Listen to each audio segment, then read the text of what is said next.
The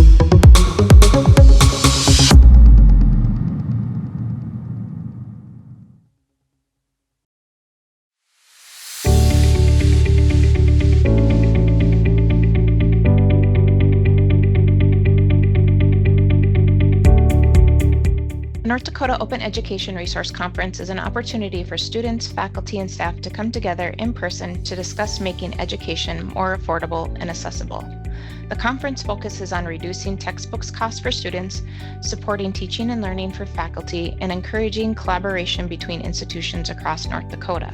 As both the attendance and interest grew in open educational resources, the North Dakota University System coordinated the first statewide face-to-face meeting with faculty, support staff, librarians, and students in early 2020.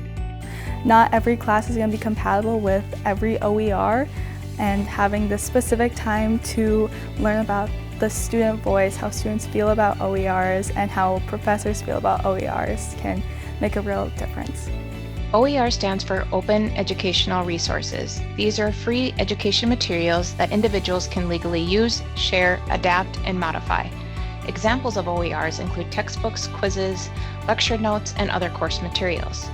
The main benefit of OERs is they can help save money while giving instructors flexibility to customize learning materials for their classroom.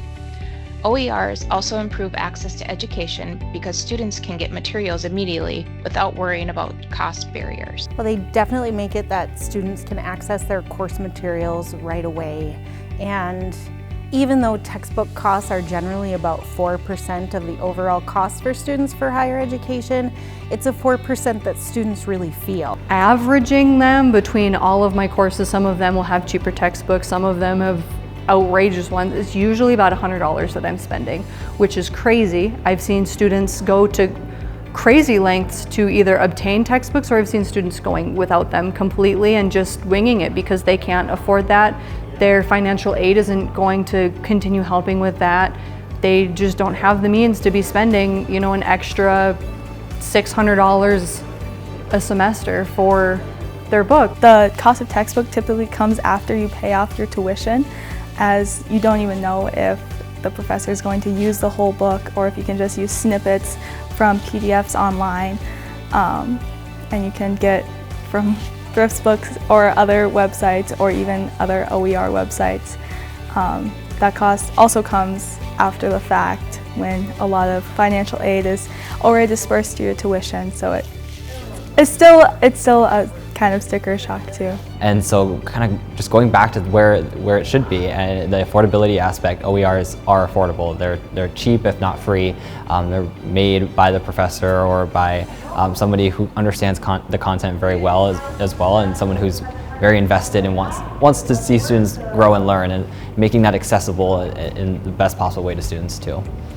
I do ask a survey, I have a survey at the very end of my class where I just ask them, how much did you think you were going to spend on a textbook in this course? And a lot of them, like the book I used to use was maybe $50, but they'll say $100 or whatever, and I'm thinking, oh my gosh, no. And OERs offer a interactive experience that I think what is built is you're building critical thinking, but you're also, when your professor is saying, okay, we're gonna have an in-class discussion about it, I think that's so valuable. Where a textbook, you know, your simple textbook to exam structure of a class, that's not what employers, you know, you're not working by taking exams in your career in the future. You're going to be interacting with your coworkers, having conversations about scientific processes. I mean, I'm a STEM major, so I guess that speak more to that, but just basic communication skills, those are developed when it's an OER that is having those in-class discussions and having more than just your regular assignment exam based on the textbook and lecture material. Using the OERs, you're able to have things that you're able to absorb. You're able to think, you're able to engage, and it also appeals to multiple learning styles, because some people, you know, you're a visual learner, some people more of just, you know, what you're hearing, people need to be hands-on, some people are not, and so you're able to tailor that more to what people need. And that's the biggest part where OER has been helpful for me, is I can go on YouTube and find videos that explain concepts in different ways, or I can go look at different question banks, I can look at flashcards and things like that. And so that helps me consolidate all the things that I learned in class and then be able to apply them in quizzes and tests and assignments.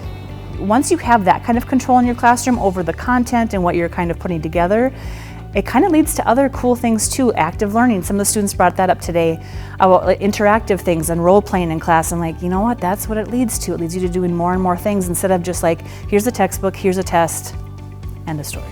When you have a teacher who, especially if they've had their hand in creating these OERs, there's somebody who's super passionate about that subject. It is so much nicer to show up at 9 a.m. to a teacher that is so passionate about what they're teaching. It makes students want to show up. They want to learn. I think it'd be really amazing if we got a system-wide institutional repository where we could start collecting the open educational resources. I think it would be really nice to work towards a system where every class has some OER option available, whether it's the requested material or if it's just an alternative that the professor thinks would work as well, so that every student, regardless of their background, is able to complete whatever education they want, and it doesn't just have to be about what they can afford at any given moment. As a result of those statewide convenings and really strong feedback from students, a board policy was adopted that formally required campuses to tag courses using open educational resources or those at no cost or low cost to students, so that they could then search, select, and enroll in courses that were taught using open educational resources. And I'm pleased to report that nearly 10,000 courses have been tagged as OER within the North Dakota University system as of this date. I love a quote that was said to me freshman year is, you're probably going to have a career in the future that's not what in existence today. It's going to be something that nobody has dreamt of before. And so how can we apply what we're learning to a potentially future career that doesn't even exist yet? That's where I think OERs really thrive.